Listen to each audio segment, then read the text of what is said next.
కేంద్ర రాష్ట్ర ప్రభుత్వాల ఉద్యోగ కార్మిక రైతు ప్రజా వ్యతిరేక విధానాలను వ్యతిరేకిస్తూ శుక్రవారం సిఐటియు చేపట్టిన దేశవ్యాప్త కార్మికుల సమ్మె డివిజన్ కేంద్రమైన నర్సాపూర్ పట్టణంలో సిఐటియు నాయకులు నాగరాజు ఆధ్వర్యంలో జరిగింది. స్థానిక చిల్డ్రన్ పార్క్ నుండి చౌరస్తా వరకు ర్యాలీగా వెళ్లి చౌరస్తా వద్ద మానవహారం నిర్వహించారు. ఈ సందర్భంగా సిఐటి నాయకులు నాగరాజు మాట్లాడుతూ అధికారానికి వచ్చిన తర్వాత పూర్తి స్థాయిలో ఈరోజు ఇంతవరకు కూడా కార్మిక రైతు వ్యతిరేక విధానాలు అవలంబిస్తూ నడిపిస్తున్న పరిస్థితి కనిపిస్తూ ఉంది.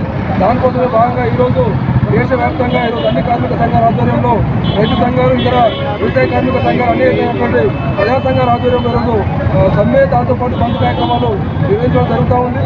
ముఖ్యంగా ఏంటంటే మోడీ గవర్నమెంట్ అధికారంలోకి వచ్చిన తర్వాత ప్రధానంగా చూసుకుంటే ఉన్నటువంటి ప్రభుత్వ రంగాన్ని అందరూ తీసేసి ప్రైవేట్ పరం చేస్తూ ఉన్నాడు. దాంతోపాటు కార్పొరేట్లకు చాకరీ చేస్తుంది తప్ప ప్రజలకు కానీ కార్మికులకు కానీ ఎలాంటి విషయంలో కానీ వాళ్ళకి సేవ చేయడానికి విషయంలో వాళ్ళు మోడీ గవర్నమెంట్ చేయట్లేదు. తీవ్రంగా మేము సిఐటిలో ఖండిస్తూ ఉన్నాము. ముఖ్యంగా ఏదైతే కార్మిక హక్కులు ఉన్నాయో, కార్మిక చట్టాలు, పోరాడుతున్నటువంటి చట్టాలను తొలగించి లేబర్ కోడ్లు తీసుకురావాలని చెప్పేసి ప్రభుత్వం ఆలోచన చేస్తూ ఉంది. దీనివల్ల అనేక మంది కార్మికులు కూడా జరిగేటువంటి వాతావరణం ఉంది. కాబట్టి మేము దాన్ని ఖండిస్తూ వెంటనే కార్మిక చట్టాలు అయితే పోరాడుతున్నటువంటి చట్టాలు లేవో ఆ చట్టాలు అమలు చేయాలని చెప్పేసి అడుగుతా ఉన్నాం. లేబర్ కోడ్లు రద్దు చేయాలని చెప్పి చెప్తా ఉన్నాం. దాంతోపాటు ఏదైతే రైతులకు సంబంధించినటువంటి వ్యతిరేక చట్టాలు తీసుకొచ్చిన రైతు వ్యతిరేక చట్టాలు కూడా వెంటనే అడుగుతా ఉన్నాం. దాంతోపాటు రైతులకు సంబంధించింది కానీ కౌలు రైతులకు కానీ భద్రత కల్పించాలని చెప్పేసి ప్రభుత్వం కోరుతా ఉన్నాం.